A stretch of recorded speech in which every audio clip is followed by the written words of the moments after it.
要有所成就，必须接受我主人的传承。从今天起，你第5位亲传弟子，也是唯一活着的21万。你们地球所在的银河系，就有21万人，只是人类种族的一个分支。有4具尸体很像人类，他们都属于人类种族。光1个星系就有数百亿颗星球。你们恐怕都发现不了。就算对方派遣星际舰队接近宇宙中的文明国度，直接控制超过6000个星系。Halo, selamat datang di Aksa Movie 21. Kali ini saya akan merangkum cerita Donghua Swallow Star Season 2 episode 40. Pada episode sebelumnya, Luo Feng kembali memasuki kedalaman pulau berkabut. Dan tanpa sengaja di sana Luo Feng menginjak sebuah pecahan baja yang mampu menembus armor SS miliknya. Bahkan yang lebih mengejutkan lagi, pecahan itu juga mampu menembus armor Dewa Hitam.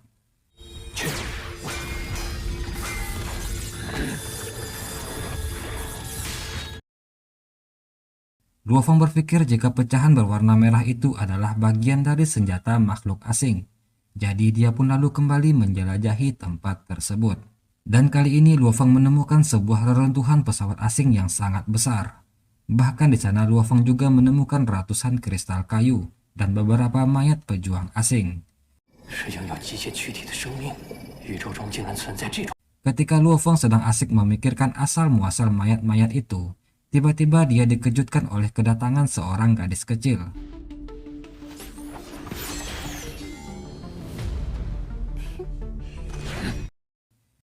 Gadis itu memperkenalkan dirinya sebagai Babata. Dia adalah makhluk virtual yang menggunakan tubuh energi yang dihasilkan oleh perangkat khusus dari pesawat ruang angkasa ini.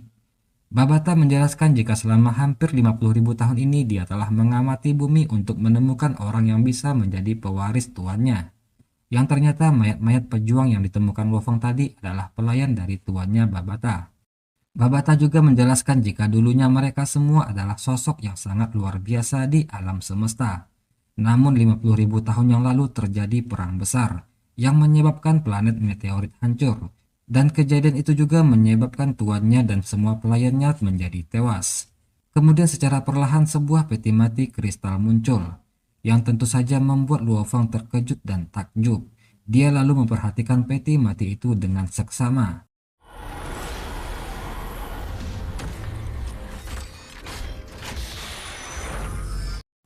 Di dalam peti mati kristal itu terbaring sebuah mayat. Babata lalu mendekati peti mati itu dan seketika dia pun menangis berlutut. Dia menjelaskan jika mayat itu adalah tuannya, sang penguasa planet meteorit. Luo Feng sedikit tercengang mendengar Babata mengatakan mayat ini adalah penguasa meteorit. Dia bertanya mungkinkah itu adalah Huyanbo. Luo Feng sedikit gugup dan lalu menarik nafas dalam-dalam. Sebelumnya Luo Feng telah menerima sedikit warisan dari Huyanbo, di mana warisan itu tidak lain adalah teknik bergunung miliknya. Jadi sebagai tanda terima kasihnya, Luo Feng pun berlutut dan memberi penghormatan.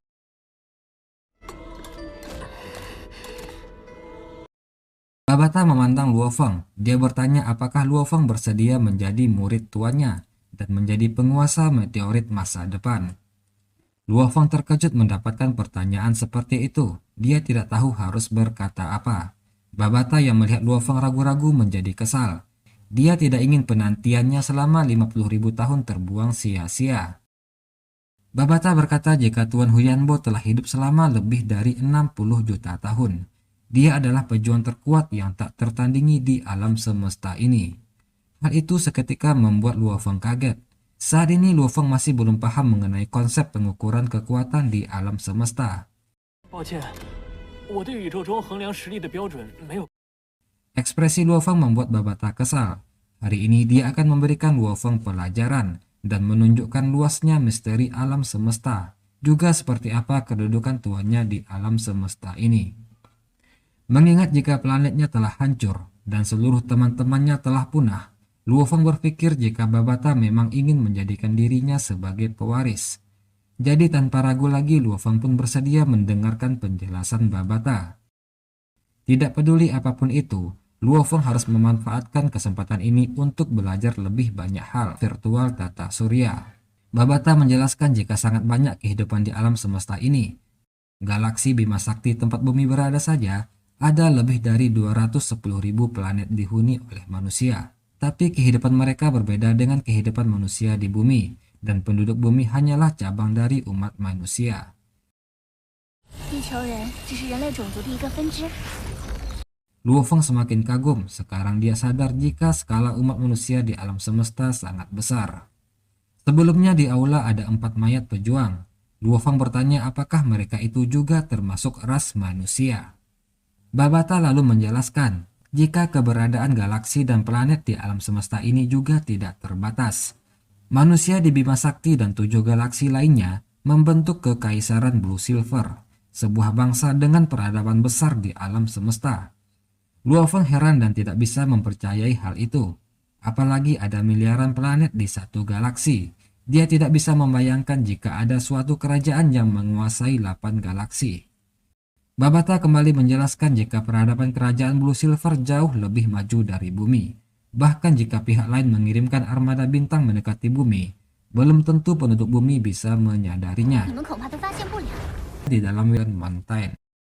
Pernyataan Babata itu membuat Luo Feng semakin kaget. Dia tidak menyangka jika kerajaan Blue Silver yang menguasai 8 galaksi ternyata hanya menyumbang 1/5 dari Kekaisaran Black Dragon Mountain. 银蓝帝国只是黑龙山帝国的属国之一。都远超地球的银蓝帝国，竟然只占了黑龙山。 Jika peradaban menengah saja sudah begitu hebat, bagaimana dengan peradaban maju di alam semesta? Tanya Luo Feng kepada Babata. Babata lalu melanjutkan, walaupun Kekaisaran Black Dragon Mountain sangat kuat, tapi mereka masih berada di bawah kekuasaan kerajaan Qianwu, yang merupakan kerajaan tertinggi di alam semesta, dan jumlah galaksi di wilayah tersebut ada lebih dari 100 juta galaksi. Mendengar penjelasan Babata, Luo Feng sekarang sadar betapa luasnya alam semesta. Itu semua berada di luar imajinasinya. Luo Feng berpikir apakah dia memiliki keberuntungan untuk melihatnya secara langsung. 种族当中最高等的宇宙国度了。 Adalah seperti kumpulan semut. Luo Feng tidak bisa membayangkan betapa kuatnya Huyanbo, karena bahkan kerajaan Blue Silver saja bagi Luo Feng sangat kuat. 不知呼延博前辈的实力究竟到了何种程度？ Babata berkata jika Luo Feng ingin tahu, maka dia harus mengetahui tingkatan pejuang terlebih dahulu. Luo Feng pun lalu berkata, seingatnya mulai dari pejuang junior hingga dewa perang tingkat tinggi, masih dianggap sebagai tingkatan murid. Sedangkan di atasnya ada tingkat Star Traveler, tingkat Star, dan tingkat Universe. 还有宇宙级。 Pengetahuan Luo Feng membuat Babata lemes, karena apa yang diketahui pemuda tersebut masih jauh dari cukup. Babata menjelaskan jika di atas tingkat Universe masih ada Domain Master dan Planet Master, sedangkan Huyanbo telah berada di atas tingkat Planet Master. Tingkat Star Traveler bisa menjadi pengembara di alam semesta. Untuk tingkat Star, bisa dianggap sebagai sosok kuat di planet perbatasan. Untuk tingkat Universe, selama ini setiap galaksi hanya bisa melahirkan 1 orang saja, dan menjadi pejuang terkuat di galaksi tersebut. Luo Feng sangat malu. Dia tidak menyangka jika pejuang terkuat di bumi hanya dianggap sebagai pengembara di alam semesta. Dia berpikir pantas saja Tetua Hong menganggap dirinya sebagai setitik debu di alam semesta. Babata lalu melanjutkan. Dia berkata jika Domain Master juga bisa disebut sebagai penguasa domain. Negara dengan peradaban dasar tidak akan berani memprovokasinya. Sedangkan Planet Master sudah seperti seorang kaisar. Jika dia ingin menjadikan galaksi sebagai wilayahnya, itu sangatlah mudah. Luo Feng berpikir jika satu galaksi saja hanya bisa melahirkan seorang pejuang universe, apalagi untuk mencapai Domain Master dan Planet Master. Membayangkannya saja Luo Feng tidak sanggup. Dan di atas tingkat Planet Master, masih ada tingkat abadi yang merupakan tingkatan 湮灭的攻击也无法伤害他们。 Sekarang Luo Feng akhirnya mengerti mengapa kerajaan Blue Silver di hadapan Huyanbo hanyalah seperti kumpulan semut. Di atas tingkatan masih ada tingkatan yang lain. Hal itu membuat darahnya mendidih. Tingkahnya itu membuat Babata kesal, karena untuk melahirkan seorang planet master membutuhkan 1000 galaksi. Dengan hanya mengandalkan kemampuannya sendiri, bagaimana mungkin Luo Feng bisa mencapai pencapaian Huyanbo? Tapi Babata berkata jika dia bisa membantu Luo Feng agar bisa berlatih 100 kali lebih cepat. Hal itu sama dengan semua keturunan pejuang bumi. Mereka juga bisa menjadi pejuang. Cara ini sama dengan apa yang dilakukan oleh planet Manka yang menempati peringkat 10 besar umat manusia. Mereka terlahir sebagai pejuang tingkat traveler. Setelah dewasa nanti bisa menjadi pejuang domain master.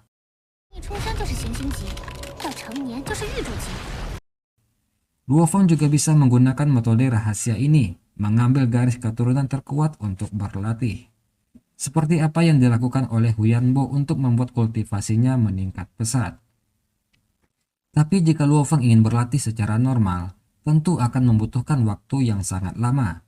Setidaknya butuh waktu 50 tahun mencapai tingkat star, 500 tahun untuk mencapai tingkat universe, 5.000 sampai 10.000 tahun mencapai domain master, dan 100.000 tahun untuk mencapai tingkat planet master. 500年到宇宙级，5000到10000年到域主，至于界主，大概要花10万年。 Luo Feng pun seketika menjadi loyo melihat waktu yang dia butuhkan. Umur manusia bumi saja paling lama hanya 100 tahun. Tentu sudah pasti dia keburu mati sebelum bisa mencapai tingkatan-tingkatan tersebut. Tapi Babata menjelaskan jika seseorang yang sudah berada di tingkat star, maka dia bisa hidup hingga 10.000 tahun dan akan bertambah 10 kali lebih lama setiap menaiki tingkatan. Bahkan pejuang di tingkat planet master bisa hidup hingga 10 juta tahun. Dan apabila Tapi untuk mencapai tingkatan itu, Babata berkata jika Luo Feng harus menerima warisan tuannya, yang itu berarti Luo Feng harus menjadi murid Huyanbe. Kemudian Babata pun bertanya, apakah Luo Feng telah menentukan keputusannya. Jika Luo Feng menerima tawarannya itu, maka akan banyak hadiah dan warisan yang telah disiapkan untuknya. Tapi jika menolak, maka Babata harus membunuh Luo Feng untuk menjaga agar rahasia tuannya tetap aman.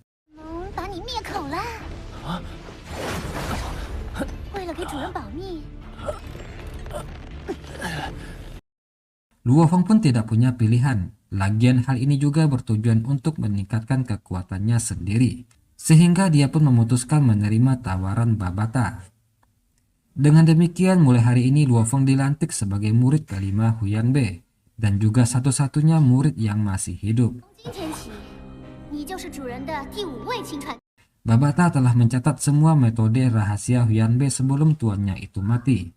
Dan sekarang Babata akan mewakili tuannya itu untuk mengajari Luo Feng.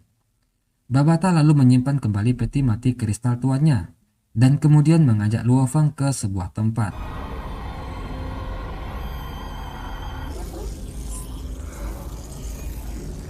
Di sana dia memberikan beberapa barang peninggalan Huyanbe. Salah satunya adalah cincin ruang yang digunakan untuk menyimpan barang. Cincin ini memanfaatkan perubahan dimensi ruang, memotong ruang alam semesta menjadi 33,48 juta meter kubik yang kemudian dikompres ke dalamnya. Untuk menggunakannya, Luo Feng harus memasukkan energi mentalnya ke dalam cincin tersebut. Sama seperti autentikasi sidik jari, cincin itu juga akan mengenali siapa pemiliknya. Luo Feng bisa melihat ruang semesta yang sangat luas di dalam cincin tersebut. Dan dia pun berencana untuk menyimpan seluruh kristal kayu yang dia temukan ke dalam cincin. Babata menjelaskan jika satu kristal kayu saja bisa membuat dewa perang tingkat menengah naik ke tingkat Star Traveler. Tapi Babata berpesan jika kedepannya Luo Feng sudah tidak bisa menyerap kristal kayu itu lagi, karena sudah tidak efisien lagi untuk meningkatkan kekuatannya. Kemudian Babata mencari-cari kembali benda apa yang dia bisa berikan kepada Luo Feng. Dan kali ini dia pun mengeluarkan sebuah barang berbentuk cakram. Dan scene ini mengakhiri cerita Swallow Star episode 40 kali ini. Tunggu kelanjutannya dan mohon maaf jika terjadi kesalahan. Atas perhatiannya saya ucapkan terima kasih. Assalamualaikum warahmatullahi wabarakatuh.